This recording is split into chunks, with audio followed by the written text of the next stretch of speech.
Szóval mikor mehet?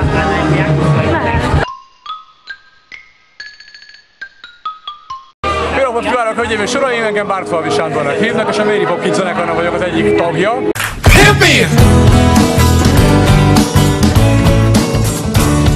Az interjút igazából most én csinálom magammal, ami azt jelenti, hogy így csináljuk.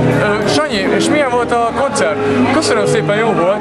Az volt a baj, kicsit féltünk, mert a Viktorék, a basszusgitárosunk Celebrity módjára ott felejtették Sárit Budapesten, ezért vissza kellett fordulni.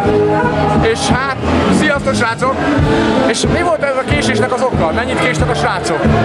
Hát, ez jó kérdés, köszönöm Sanyi, nagyon szívesen. Azért volt gond, és azért volt, az volt a probléma, hogy egy órával később értek volna ide a srácok, a Viktor nem jön 150-nel, ezért ideértek hál' Istennek időben, és volt egy kis csúszás is. Úgyhogy mondhatom azt, hogy szerencsésen megúsztuk ezt a dolgot. És milyen volt a koncert, Sanyi? Köszönöm a kérdést. Nagyon jó volt a koncert, jó volt a hangosítás, abszolút jól éreztük magunkat, teljes volt a csapat, a közönség is egyszerűen remek volt, bár nem hozzánk jöttek, és nem ránk, hanem az apostolra.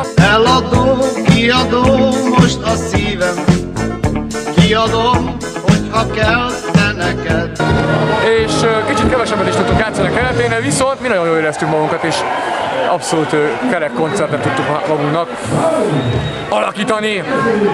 Szóval köszönöm szépen a Balaton Mária strandnak és a szervezőnek, hogy itt lehettünk, és hát egy dolgot kell már csak bemondani, ami nem más, mint segítséget kérek. A fülembe jön az információ. Fúvós zenekar, Fúvós Fesztivál 2011. Fúvós Fesztivál 2011!